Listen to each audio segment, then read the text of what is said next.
kecewa. Tentu merupakan hal yang wajar. Akan tetapi, bagaimana cara kita mengelola, menyikapi rasa kekecewaan itu?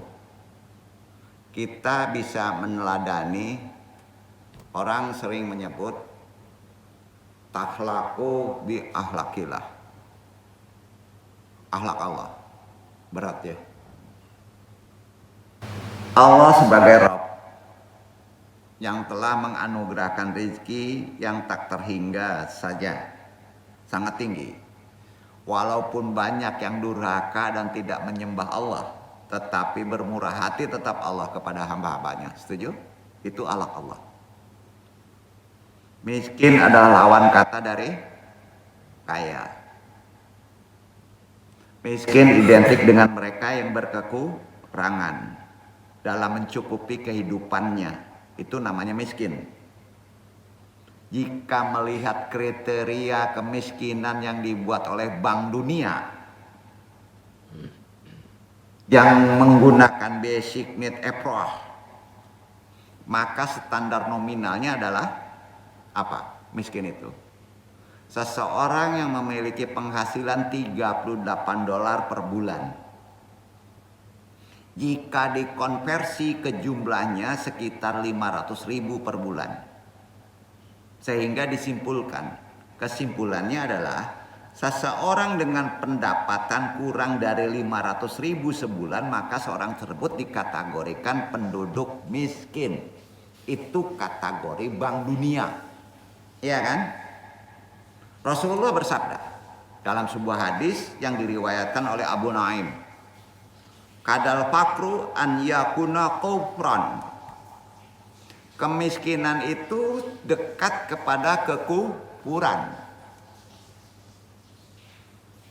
Sebuah hadis yang memaparkan bahwa bisa saja orang melakukan sebuah kemaksiatan ya, hanya karena dia miskin. Betul? Betul kan? Ada kan? Ada. Makanya tidak salah sabda Nabi, syahid kadal fakru an yakuna kufran. Kemiskinan itu dekat kepada kekufuran. Hadis ini memaparkan bahwa bisa saja orang melakukan sebuah kemaksiatan hanya karena ia miskin. Ia butuh sesuatu untuk memenuhi kehidupannya, namun ia tak mampu. Hingga akhirnya ia terpaksa melakukan kekufuran. Jika tidak dibekali dengan sabar dan syukur, ilmu agama yang kuat dan amalan yang sampai merubah dari kemiskinannya, sudah jelas akan kufur. Itu gunanya ilmu. Seseorang yang jatuh miskin akan banyak berjumpa dengan berbagai godaan. Insya Allah banyak godaannya miskin itu. Atau bahkan ada yang pindah agama. Banyak karena ada beberapa bantuan ekonomi. Betul kan? Banyak terjadi. Atau kehidupan yang menjanjikan. Na'udzubillahi min dzalik. Nah, Anda ingatkan dulu. Mengingat banyaknya godaan yang akan menghampiri orang miskin, maka sebaiknya kita harus kondisi sekarang mengambil anugerah dari Allah, pelajari ilmunya. Islam melarang miskin. Paham ya? Nah, karena miskin mendekati kekufuran. Artinya kita harus kaya. Halal. Begini, karenanya dalam sebuah hadis Rasulullah menceritakan bahwa ada sebuah amalan. Ada amalannya yang bisa membebaskan kita dari kefakiran selama hidupnya. Yakin? Yakin gak nih? Anda berbicara melalui tuntunan Islam dari Allah.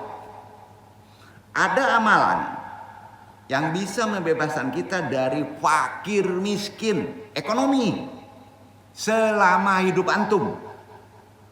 Rasulullah bersabda, perhatikan sabdanya, man qala la haula wala quwata illa billah. Udah banyak yang tahu tuh. sering dilafadzkan, tapi kurang dimakrifati, maka nggak ada solusi dari kemiskinan. Man qala la haula wala quwata illa billah mi'ata maratin fi kulli yaumin lam yashibuhu fakarun abadanan. Paham? Gini, barang siapa mengucapkan la haula wala quwata illa billah mi'ata maratin. Paham? Mi'ata maratin 100 kali dalam sehari. 100 kali dalam sehari. Sehari 24 jam. Yang diucapkan kan sepele tuh. La haula wala quwata illa billah. Sampai menghadap Allah, mengucapkan itu. Menghadap Allah sehari berapa kali? Yang wajib 5. 100 bagi 5. Halo? Berapa? Sudah sholat membaca la haula wala quwata illa billah 25 kali. Sanggup nggak? Berat nggak? Ayo, pertanyaannya berat nggak tuh? Tiap sudah sholat, doa kita robah. Kalau ingin tidak miskin selama hidup antum. Kaya antum itu kaya ukuran Islam loh. Bukan kaya menjolimi, kaya berkah. Arti kaya berkah gini, pas antum didekan harus ada, maka ada. Itu berkah. Man qala la haula wala quwata illa billahi mi'atan maratin fi kulli yaumin la yasibu fakarun abadanan. Barang siapa mengucapkan la haula wala quwata illa billah 100 kali dalam sehari, bagi 5, 25 setelah sholat fardu, maka orang tersebut tidak akan tertimpa kefakiran selama hidupnya. Antum cuma nanya, ini bukan ijazah, yakin nggak? Yakin nggak? Interaksi nih. Baca la haula wala quwata illa billah sudah sholat 25 kali, berat nggak? Tanya sama diri.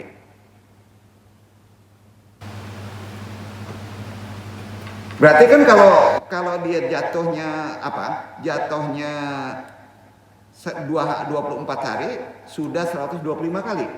Betul kan? Karena 5 kali. Betul kan? Udah berlebih.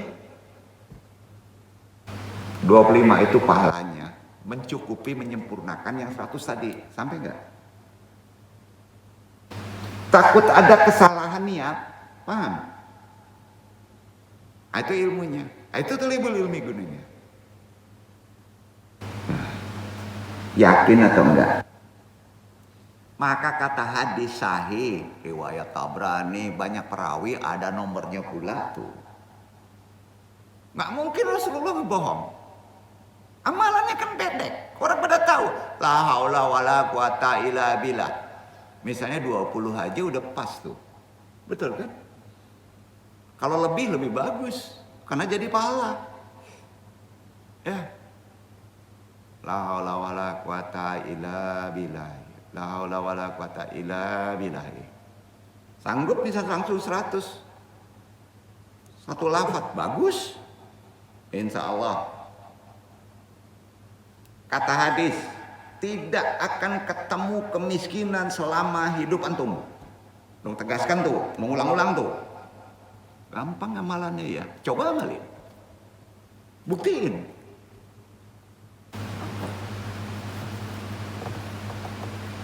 Terbebas dari kemiskinan, terbebas dari kefakiran.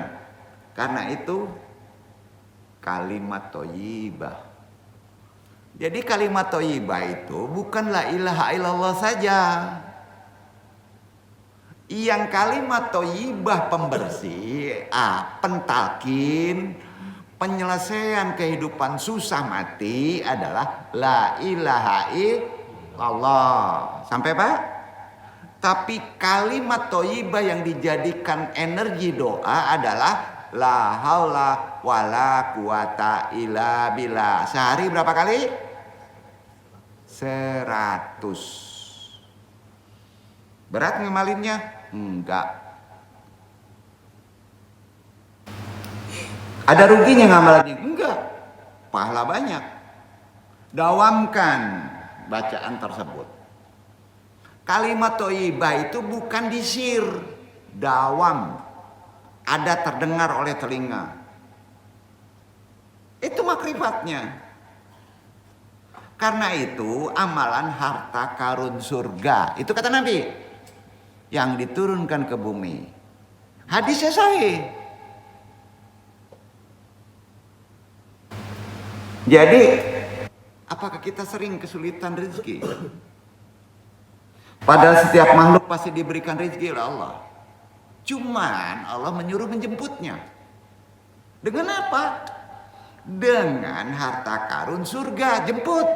Cara menjemputnya nggak naik ke atas, bro. La haula wala quwata illa billah. Sehari 100 kali. Insya Allah. Jadi ada beberapa amalan disandarkan kepada sedekah, nggak perlu menjabarkan, nanti baca aja risalahnya pasti paham. Ya, di sini terkait dengan amalan-amalan yang disebut ruqyah. Jadi penutup kaji kata Imam Nawawi ngomongnya begini.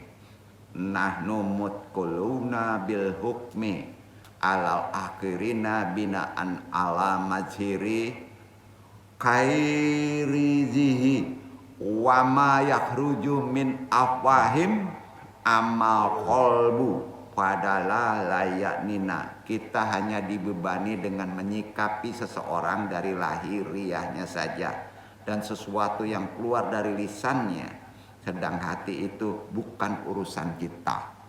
Jadi kalau mendoakan tadi jujur, hati dan kalbu jujur, tidak bertolak belakang. Nah, untuk nyambung ke terakhir, tolong dibaca risalah ini. Amalan dari la haula wala quwata sodako. Ya, jangan dilihat. Ada hadis menyebutkan gini. Orang datang pakai kuda, meminta bantuan. Kata Nabi, kasih saja. Karena perkara salah atau tidak salah itu urusan dia dengan Allah. Paham? Urusan dia dengan Allah. Jangan menilai, berprasangka buruk.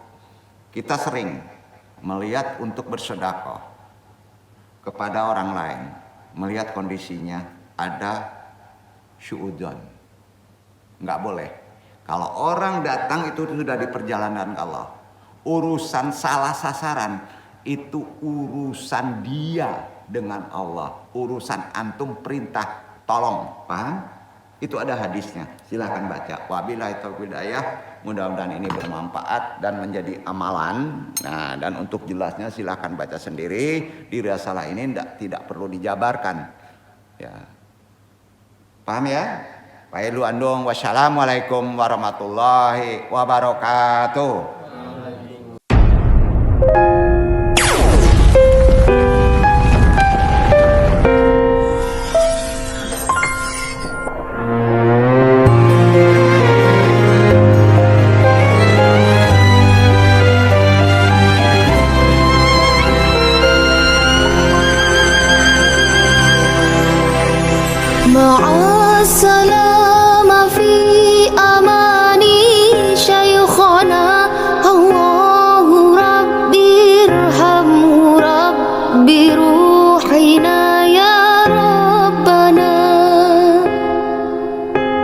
مع